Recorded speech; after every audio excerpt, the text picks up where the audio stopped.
एक ऐसी बाल साध्वी जिनके आश्रम में आने से कइयों के नशे छूट जाते हैं, कई प्रकार की बीमारियां जो हैं वो समाप्त हो जाती हैं। ऐसा इन साध्वी का दावा है, यहाँ पर आने वाले लोगों का दावा है।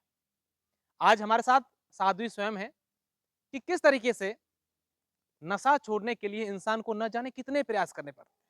कई डॉक्टरों के पास जाना पड़ता है, कई दवाइयाँ लेनी पड़ती हैं, लेकिन महज एक कलश पिलाने से क्या कोई नशा छूट जाता है? तमाम प्रकार के सवाल इनसे करेंगे। ये साध्वी हेमलता जी हैं। इनका आश्रम है जालोर जिले में। कहाँ पर है पूरा एड्रेस भी हम लोग लेंगे। साध्वी जी, मेरा पहला सवाल ये है कि आज के ज़माने में विज्ञान, पढ़ाई लिख करते हैं लोग, डॉक्टर, बड़े-बड़े मेडिकल साइंस, न जाने क्या-क्या चीज़ें होती हैं। और ऐसे में आप कहते हैं कि हमारे यहाँ आने के बाद कलश पिलाते हैं और उनसे नशा छूट जाता है। कैसे संभव है ये?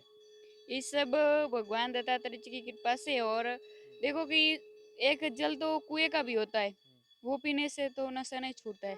लेकिन जो अपन भगवान के नाम का जल लेते हैं उसमें भगवान की शक्ति होती है, इसी से नशा छूट जाता है। अच्छा, क्या जल में मिलाते हैं आप? कोई दवाइयाँ आयुर्वेदिक है, क्या डालते हैं? नहीं, कुछ नहीं मिलाते, सिर्फ भगवान का नाम लेके उन्हें शरणामत बनाकर देते हैं। ऐसा तो नहीं कि यहाँ के लोग आते हैं, उनको आप सिखाते हैं या आप नहीं लोग हैं कि भी हाँ, आप बोलें या पूछे तब बोलना है कि हाँ, नशा छूट गया? नहीं, ऐसा हम कुछ नहीं सिखाते, जो यहाँ होता है वो हकीकत है। हुँ, आप पीछे भी 2 बार आ चुके हो और तीसरी बार आए हो, हाँ, तो जो आप अपनी नज़रों से देख रहे हो वो हकीकत है। हाँ।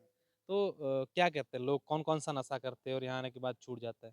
देखो नशा जैसे अभी मैं इसमें एक एमडी, कई प्रकार के नशे हैं, हुँ, जो लेते हैं यहाँ रुकते हैं 5 दिन शरणामत के ज़रिए छोड़ देते हैं। हुँ। लोग तो ये कहते हैं कि इस सब चीज़ें ऐसा कुछ नहीं होता है, नशा करते हैं। कई लोग अभी मैंने बात की वो कह रहे थे हम लोग बेहोशी की हालात में आए थे, मानसिक रूप से ठीक नहीं थे और यहाँ आने के बाद साध्वी जी ने हमें 3 दिन कलश पिलाया और हम लोग ठीक हो गए। हाँ, ये सब भगवान दत्तात्रेय जी की कृपा से ही है। हुँ। हुँ। मैं जानना चाहता हूँ, हमारे दर्शक जानना चाहते हैं कि आखिर आप उस कलश में क्या मिलाते हैं? क्या कोई मंत्र करते हैं आप खुद या कहीं से निकालते हैं? कहाँ से पानी कहाँ कौन से आप कुएँ से ले आते हैं? क्या है? ऐसा कुछ नहीं है, हम जो पानी सार्वजनिक पीने का होता है वही पानी हम यूज़ लेते हैं, हाँ, और सिर्फ़ भगवान दत्तात्रेय जी की आरती में ही शरणामत बनता है। हाँ। तो आपकी उम्र क्या रही होगी? मेरा जन्म 22 फरवरी 2004।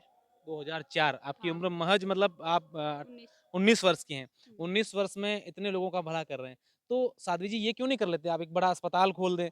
आपके जल से इतनी बीमारियाँ ठीक हो जाती हैं, तो आप अस्पताल खोल दीजिए। वहाँ इलाज लोग आएँगे, ब कई बेचारे लोग परेशान हो रहे हैं, उनका भी इलाज हो जाएगा। मुझे अस्पताल खोल के पैसे नहीं कमाने, मुझे सिर्फ़ लोगों की सेवा करनी है, हुँ, जिससे लोगों का भला हो और वो स्वस्थ हो। हुँ, देखो कि विज्ञान भी अपनी जगह सही है, डॉक्टर भी अपनी जगह सही है, इलाज भी लेना चाहिए, हुँ। लेकिन साथ-साथ में भगवान का नाम भी हुँ। लेना चाहिए। अच्छा, हमने जब पिछली बार आपका इंटरव्यू किया तो कई लोग मुझे मिले, डॉक्टर भी मिले, पढ़े-लिखे लोग भी मिले, कई लोग मिले। वो कहते हैं यार अशोक जी आज के ज़माने में कहाँ अंधविश्वास की बातें कर रहे हो आप, कि सिर्फ़ कलश लेने से, ये अमृत लेने से कौन ठीक हो जाता है? आप उन लोगों को क्या कहना चाहेंगे? आपका क्या कमेंट? देखो कि मैं उन लोगों से ये कहना चाहूँगी कि सब अपने-अपने जगह पर सही होता है, और जिनको यकीन नहीं है वो यहाँ खुद आकर देख लें, हुँ। अच्छा कि यहाँ क्या इसमें सही है और इस क्या नहीं। अच्छा आस्था का कितना बड़ा महत्व है? आस्था कितनी ज़रूरी है ये सब छूटने में? देखो आस्था बहुत ज़रूरी है, जीवन में आस्था नहीं है तो कुछ नहीं है, और आस्था ही सबसे बड़ा जीवन का हिस्सा है। हुँ, जिस जहाँ भी अपन मंदिर में जाते हैं दर्शन करने, अगर उस जगह अपने आस्था है तो अपनी जो मनोकामना लेकर जाते हैं वो ज़रूर पूर्ण होती है। हुँ। 19 साल की उम्र है। इस उम्र में बच्चियाँ पढ़ती हैं, कॉलेज जाते हैं, सब कुछ उनका जो शौक मौज होती हैं वो सब करते हैं और आप यहाँ परोपकार के लिए, नशा छुड़वाने के लिए, लोगों को ठीक करने के लिए यहाँ पर आ गए। कहीं न कहीं उद्देश्य ऐसा नहीं है कि पढ़ाई-लिखाई तो की नहीं, अब इस प्रकार का काम करके पैसे कमा लें? नहीं, मेरा ऐसा कोई उद्देश्य नहीं है पैसा कमाने का। हुँ, और पढ़ाई मैंने छोड़ दी, पढ़ाई छोड़कर ही मैं लोगों की सेवा कर रही हूँ। हुँ, ना तो मुझे कोई नौकरी चाहिए, हुँ। बस जब तक अपन भगवान की शरण में इस धरती पर है, तब तक अपन को लोगों की सेवा ही करनी है। हुँ। अच्छा हेमलता जी, हर एक इंसान का एक लक्ष्य होता है, टारगेट होता है कि मुझे मेरी उम्र में वो करना है, वो बनना है। आपको क्या करना है? आगे अभी तो आपने ये शुरुआत की, क्या करना है? आपके दिमाग में क्या चल रहा है? बस मेरे को ये मानव सेवा ही करनी है, हाँ। आगे बढ़कर भी, हुँ, और अभी भी कर रही हूँ और आगे भी करती रहूँगी। हुँ। अच्छा आपके बारे में मुझे कुछ जानना है, हमारे दर्शक जानना चाहते हैं। कौन है साध्वी हेमलता? कहाँ से आए हैं? क्या कोई अवतार हैं? क्या क्या कहाँ से आप? देखो कि मैं एक मिडिल क्लास फैमिली से ही हूँ। हुँ, मेरा परिवार भी खेती-बाड़ी करता है, हुँ, ना कोई नौकर है, हुँ। ना और कोई। कौन-कौन है आपके परिवार में?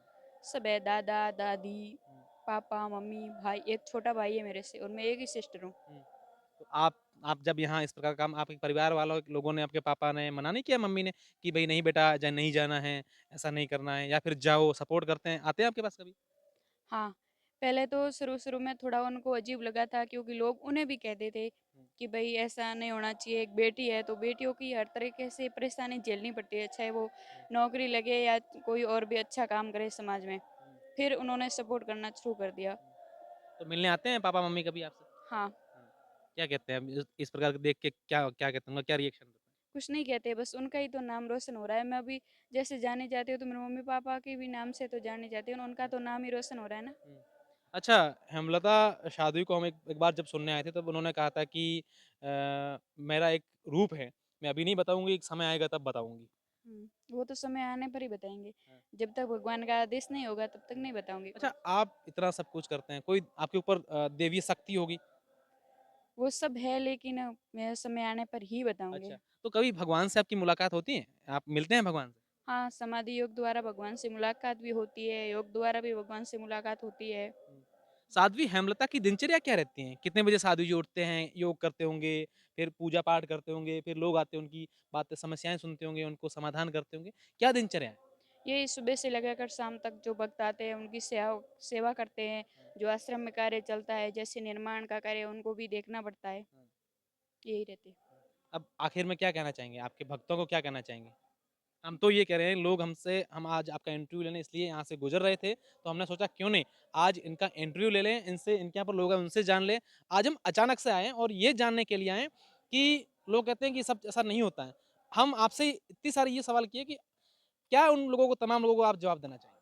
देखो कि पहले तो मैं ये बताना चाहती हूँ कि इस आश्रम में रोज के नए 150 से 200 भक्त आते हैं। हुँ, सब अपनी-अपनी समस्याओं को लेकर जाते हैं और हुँ, सब वापस खुशी-खुशी जाते हैं, हँसते हुए जाते हैं। क्यों? हुँ, क्योंकि उनकी जो समस्या होती है वो ठीक हो जाती है। हुँ, मैं ये कोई दावा नहीं कर रही हूँ, जो हकीकत है वो बता रही हूँ और जितने भी लोग आते हैं हुँ, 25 अप्रैल 2021 को भूमि पूजन हुआ, उस दिन से लगाकर आज दिन तक जितने भी लोग मेरे आश्रम में आए हैं, सभी का सभी एक-एक का नाम, उनके हुँ, माता का नाम, उनके गाँव, हुँ। सब लिखित में है पूरी आपके पास रजिस्टर। पूरा डॉक्यूमेंट रिकॉर्ड है हाँ, कि पूरा क्या रिकॉर्ड है। बीमारी थी, कितने ठीक हुए, क्या हाँ, नहीं हुए? ऐसा सब भी है। कभी हुआ कोई ठीक होके नहीं गया आपको फिर लास्ट में गालियाँ निकाली हो, फ़ोन लगाए हो, क्या साधु जी मेरा पैसा खर्च करवा दिया, ऐसा कभी हुआ? नहीं, यहाँ पैसा लिया ही नहीं जाता तो खर्च क्या नहीं, करवाएँ? बेचारे कोई आते तो होंगे दूर से उनका खर्चा भाड़ा तो लगता होगा। ऐसा हुआ ही नहीं, कभी कोई आश्रम में आया और हाँ, ठीक ही नहीं हाँ। हुआ। तो कभी आपको मन में डर रहता है कि कोई ऐसा आ जाए, गले नहीं पड़ जाएँ साध्वी जी के? नहीं, ऐसा कोई डर नहीं रहता है, हाँ, जिसको भगवान पर भरोसा होता है, हाँ, जिसके साथ भगवान होता है, उनको कोई डर भय नहीं होता है। हुँ। एक बात मैं और बताना चाहती हूँ कि आने वाली 20 तारीख को आश्रम में 20 तारीख की शाम को 20 जून को? हाँ, 20 जून को जागरण है और 21 जून के सुबह रामेश्वर महादेव जी की शिवलिंग, माँ पार्वती और शिव शंकर भोलेनाथ की मूर्ति विराजमान की जाएगी। जितने भी दर्शक या जितने भी भक्त जुड़े हैं, उनसे भी मेरी विनती रहेगी कि आप ज़रूर इसमें भाग लें।